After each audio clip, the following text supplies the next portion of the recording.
That was insane. So the first Champions League table is completely over. And so we're able to kind of sit down and talk a little bit about how not only Barcelona played today, because I think there are really good performances. There are also very confusing performances, some great choices by Flick, some weirder choices by Flick, and a reflection of how Barcelona performed against a very qualified team in Atalanta today. So we're going to get into all of it. We're going to talk about our feelings about the Champions League. We're going to get into this game. We're going to rate the players, do our whole deal. But let's talk about the Champions League to start off, because I think that is the biggest reflection that we will have today. And because the table side of this year's Champions League is over now. And I think it was very okay. I think today could have been much more exciting if Manchester City didn't make it through or something major happened, right? It's cool to see that there were teams fighting to qualify for the top 8. Madrid were pushing to score more, but Bayern actually did, and so they're all in a little bit of an unfortunate situation. Apparently, Real Madrid is going to play either Bayern, Manchester City, or another team where one of those four is, or two of those four is not going to make it through. And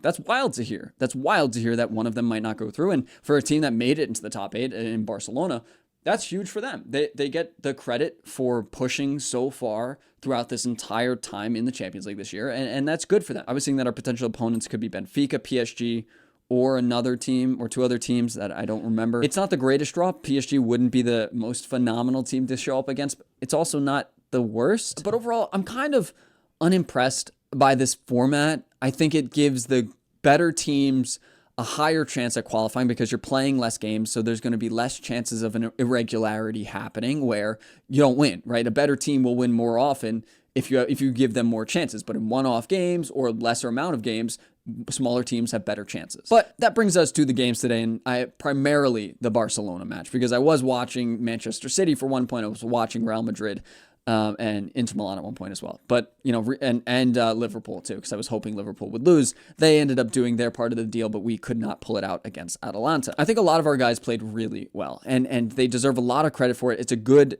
performance against a team that is very good. They're 7 points back in the Serie A, have been fighting in that league and the Champions League all season, did very well. Arguably could have, they were right up there against Madrid, clearly turned it on in the second half and made it difficult for us. Their first goal was a banger, right? That is just not, I think Barcelona fell into their position very well, settled in well, and they conceded. Things like that happen. Teams score goals like that all the time. It is what it is. There's nothing we can really do about it, and I'm okay with conceding those goals. If those are the goals we're going to concede, we're in a good spot. But I think attacking-wise, we easily could have had 2 or 3 more. Lewandowski had a shocker today. And even Rafinha could have put a couple more balls together.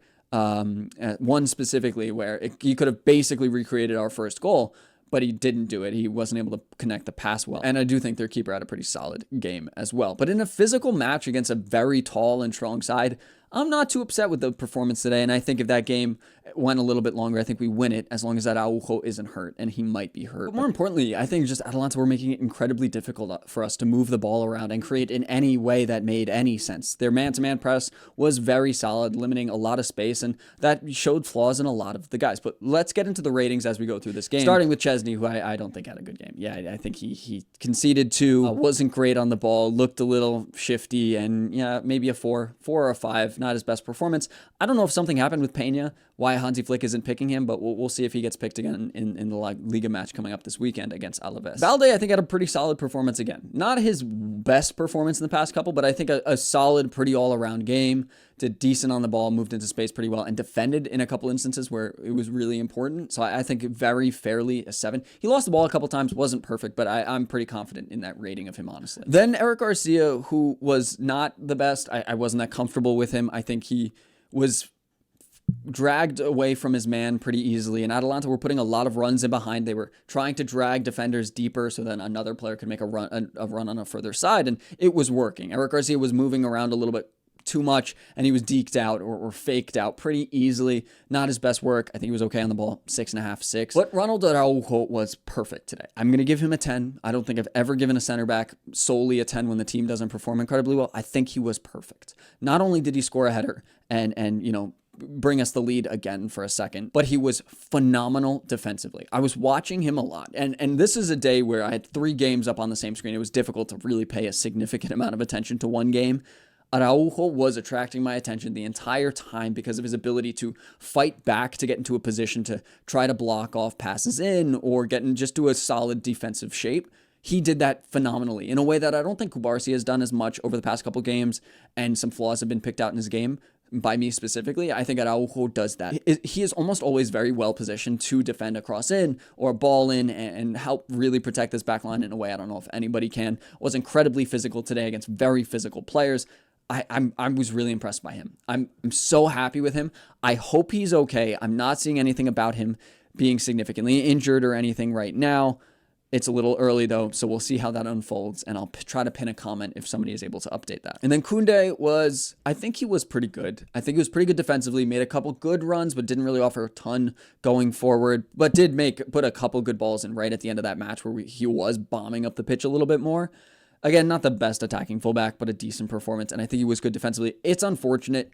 I think when we did concede the second goal, he got a foot on the ball, but it didn't bobble in a fortunate way. Ended up right on Pasalic's right foot, where he megged Szczesny. It is what it is. I'm just going to give him a 7 because I think he was okay enough. I don't think he was the problem by any means or a bigger issue. Maybe if he was better on the ball, we'd have more control today, and that might have been more helpful. Or maybe if he were more mobile against a team like this that were making us move in weird ways, it could have been helpful, but I think he was okay.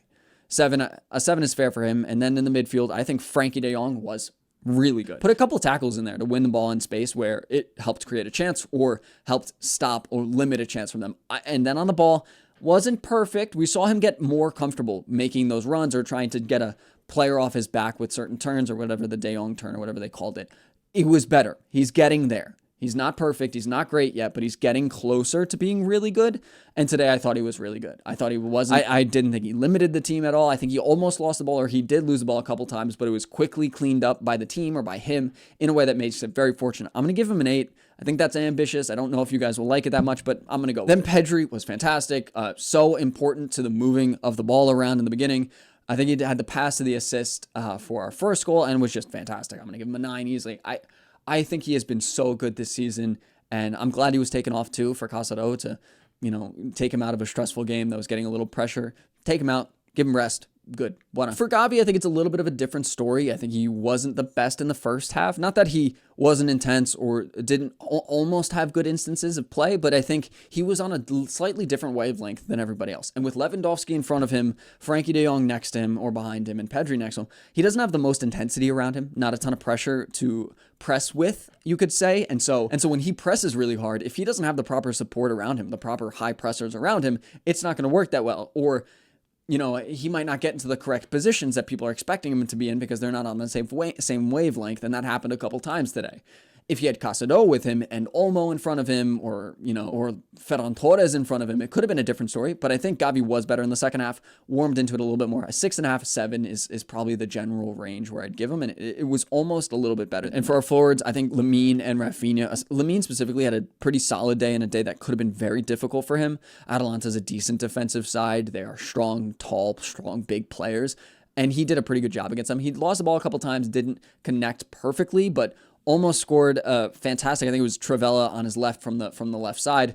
It was almost so dirty. I wish he put it in. He had a couple of those instances where he goes through 3 different players and then doesn't put the best finish on a ball. He's probably going to tighten that up over the next couple of years and be insane. But right now, he has a couple of those, and it wasn't a perfect match by any means. Did score, was able to get around the keeper or finish his chance around his defender for the first goal, and that was a really good run into space there. I think Lamine deserves probably a 9, probably the man of the match, because I think he was the biggest threat here. He was the biggest reason we were almost winning this game, and probably the biggest reason we would have won it if we did. And Rafinha, I think, is a similar story. I thought Raf was very good running into space, had a lot of really good opportunities, played a great ball to Lamine Yamal, and almost connected in the very similar play, like I think 10 minutes into the second half, but it didn't come together.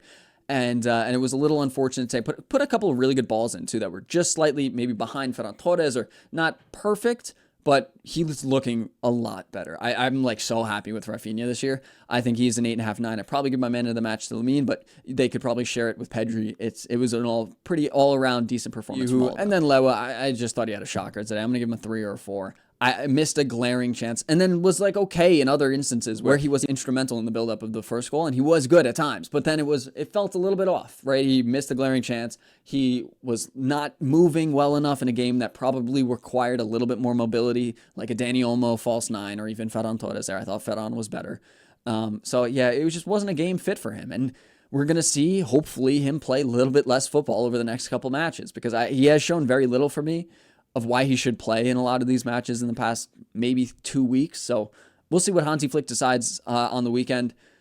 I think he'll probably still play Lewa because he didn't play Lewa last weekend against Valencia, but we'll see what happens. And then for the subs, I thought Ferran Torres was really good. I think Hansi Flick was great with that substitution decision to bring Fermin, Ferran, and Kubarsi on at the same time. I thought that was exactly what we needed. Eric Garcia was getting a little iffy. Fermin probably was going to connect a little bit better. I think he did really well running into space and opening stuff up.